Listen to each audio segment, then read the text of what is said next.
Hey everyone, it's Duchess Jen here, and today we are going to be solving the daily New York Times Games Sudoku on easy mode. I love doing Sudoku. It's so relaxing for me, and it's, I think, maybe like a fun way to play with numbers without having to be like a mathematician, right? So I'm excited to dive right in. I'm going to show you guys today my favorite kind of technique for solving the easy puzzles. So I'll think out loud so you guys can hear my thought process, and let's see if we can solve it together. For anybody who is planning to do today's Sudoku, you might want to wait until after I'm done solving if you don't want to have spoilers. All right, let's do it. Let's do it.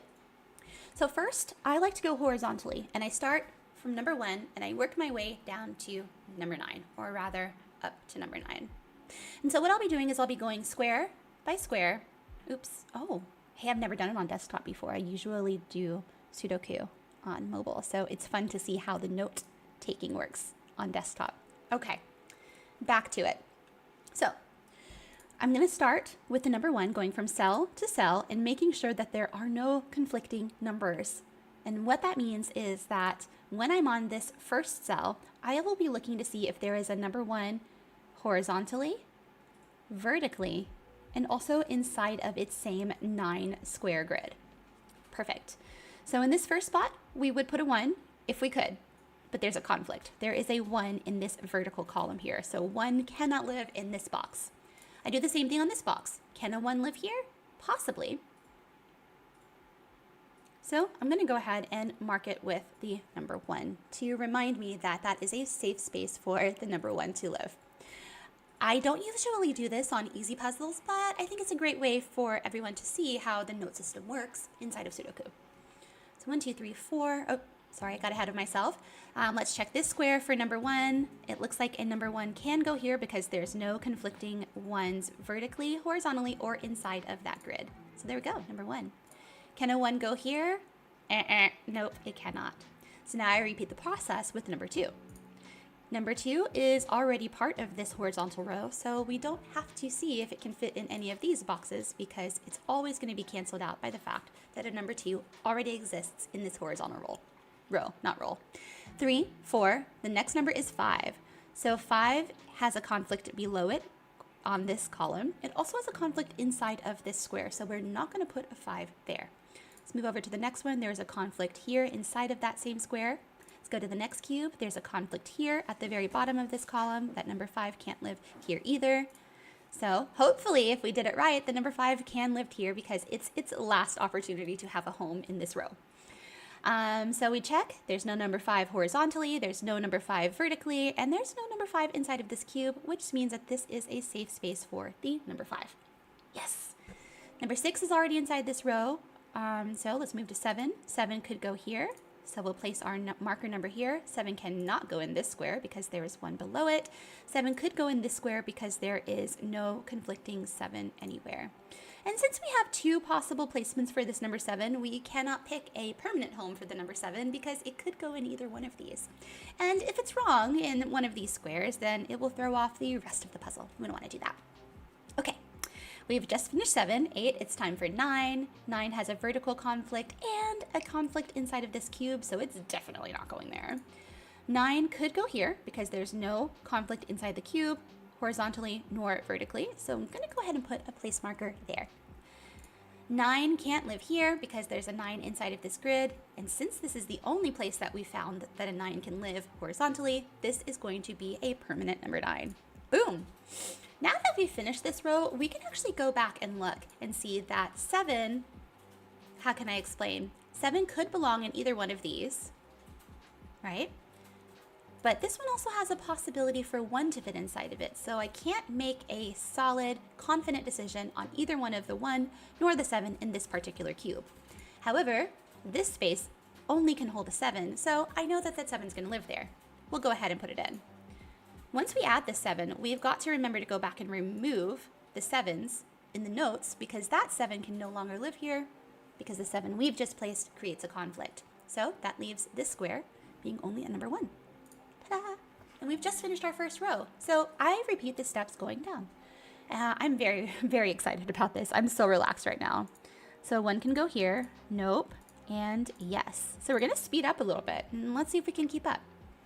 Now we're moving on to number 2. It could live here, could not live here, could not live there, could not live there, which means that 2 is definitely gonna have that home, perfect. Moving on to 3, we already have a 3, 4, 5, 6, time for a 7. 7 cannot live here, it could live here. 7, it could not live here, which means that's gonna be our permanent 7 home. Number 8 cannot live here, lives here, which leaves this number 1 as the final digit to go in that square. Fantastic. Going to the next row, number 1 can't live here, it could live here, yes ma'am. No, because of this 1 here, and it could not live here either because of that 1 here. So looks like we found our forever home for the number 1. Okay, next up is number 2. Number 2 cannot live here because of the conflict inside of both the column and the cube. It could live here because there's no conflict inside the cube, nor is there 1 vertically.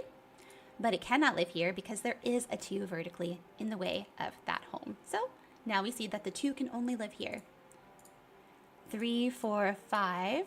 Next up is 6. 6 could live here, but 6 cannot live here because of the 6 inside the cube. So we're really making some really solid and great progress.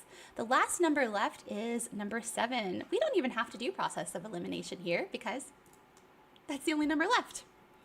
All right, going to the next row, and actually let's celebrate here. I don't have any ta-dons turned on, but we're just gonna pretend that there is like an air horn. Because we finished the first 3 cubes, and that's fantastic. Go us. 1, 2, 3, 4 is going to be our first number in this row. There. Cannot live here because of that 4. Could live here. There's no conflicts. 5 exists. Let's try number 6. There's a conflict for 6. There's no conflict here, so we can plug that. Note there. No conflict here, so we can place that 6 there.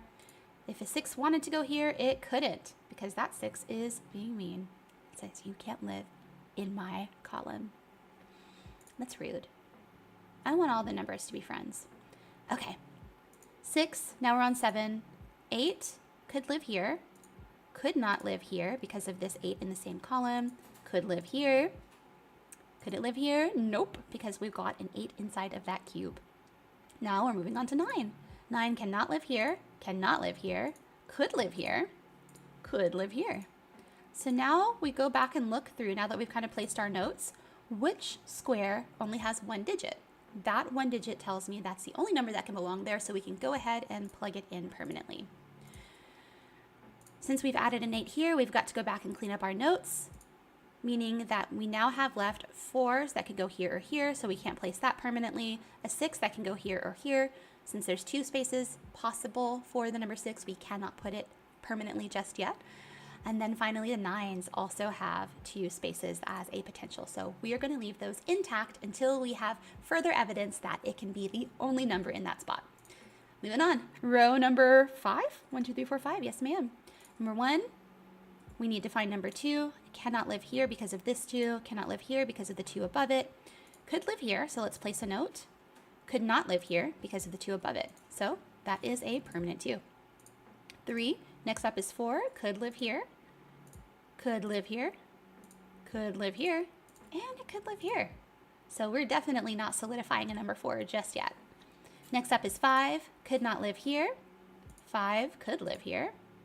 5 could not live here because of this 5 down here. And 5 could not live here because of that 5 there. It is the only 5 in our notes for this row, so we can mark it permanent. We have a lot of possibilities for these 4s, so we still can't make any decisions there. But we should go back and double check that there are no notes that need to be cleaned up, and we don't have any notes to clean up, so we can move on to number 6. Number 6 could go here. It could not go here, but it could go here. 7, 8, 9 could not go here. Could go here, so we'll place that. Could not go here. This is the only space in which a 9 can belong, as we can see from our notes. So we're going to go ahead and plug it in and do a little cleanup.